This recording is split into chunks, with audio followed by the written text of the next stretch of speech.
तो दोस्तों, मैं हूं मनीष कुमार गर्ग और मैं लाया हूं आपके सामने प्रतियोगी परीक्षा में पूछे जाने वाले गणित के कुछ ऐसे कठिन सवाल और उनके आसान से जवाब, जिससे आप प्रतियोगी परीक्षा में पूछे जाने वाले गणित के प्रश्नों को चुटकियों में सोल्व कर पाएंगे।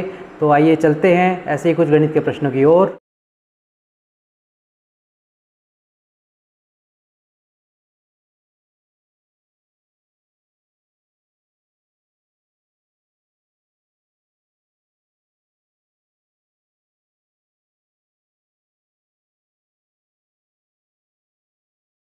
तो दोस्तों, आपके सामने एक सवाल। यदि आप किसी भी प्रतियोगी परीक्षा की तैयारी कर रहे हैं तो इस वीडियो को पॉज करें और खुद से इस प्रश्न को सॉल्व करने की कोशिश करें। एक व्यक्ति ने एक वस्तु को 1,20,435 रुपये 20 पैसे में खरीदा है।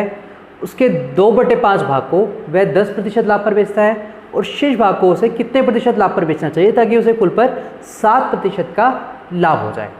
ठीक है, तो इस फिगर को हम थोड़ी देर के लिए भूल जाते हैं और इस फिगर पे हम ध्यान देते हैं। ठीक है, तो 2/5 का मतलब क्या हुआ?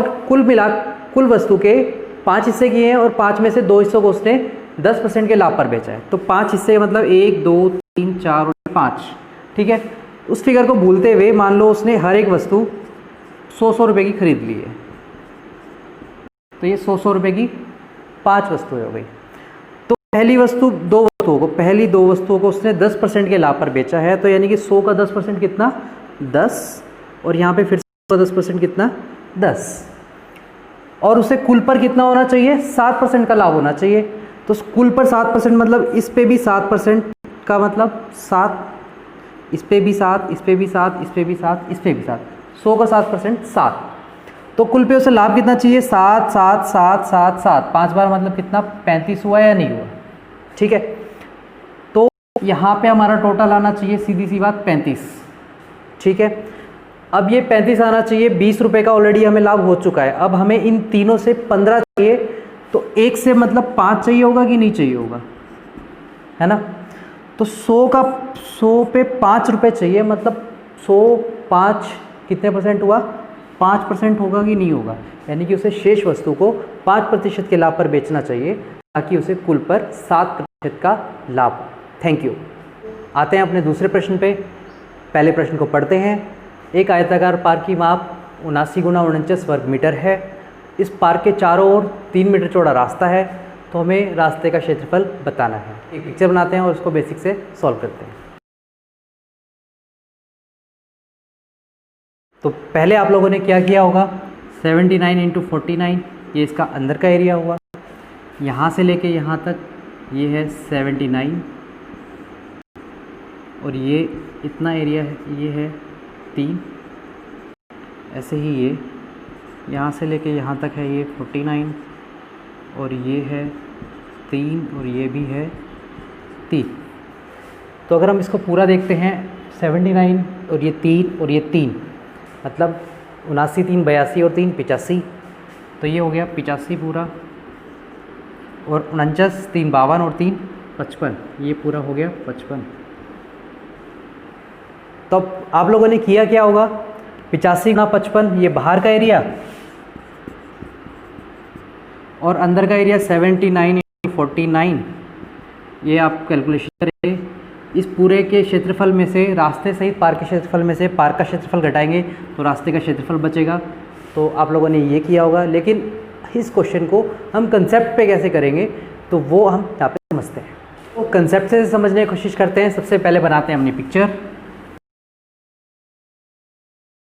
बहुत ध्यान से अगर हम इसे देखते हैं तो ये एक आयत है।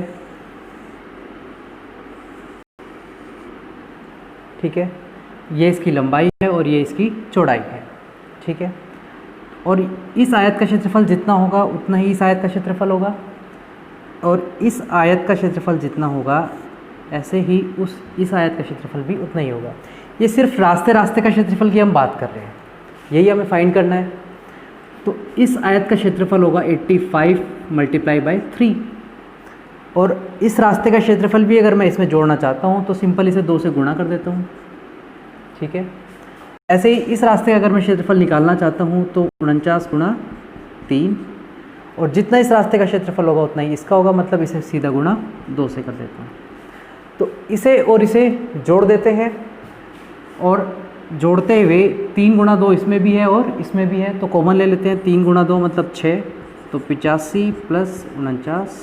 तो इसे आगे का सॉल्व करते हैं, तो 85 और 49 कितना हो जाएगा 134 और गुणा 6, तो 6 चौक 24, 2 13 6 78 और 2 80, 804 इसका आंसर। तो पढ़ते हैं अपना अगला सवाल। प्रथम 100 विषम संख्याओं का योगफल बताइए।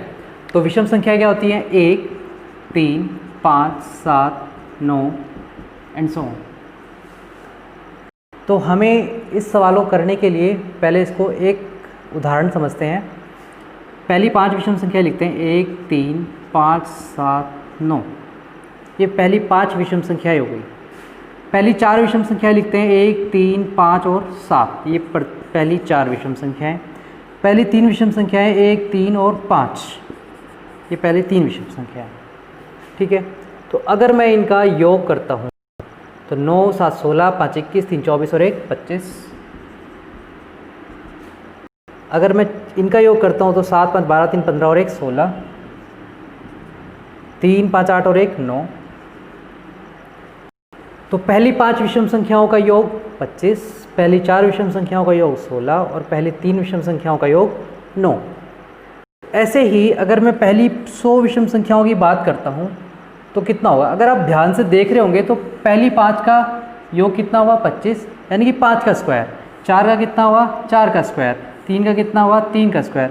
और 100 का कितना हो जाएगा 100 का स्क्वायर, मतलब कितना, 1 के आगे 4 0, यानी कि 10,000 इसका आंसर होगा।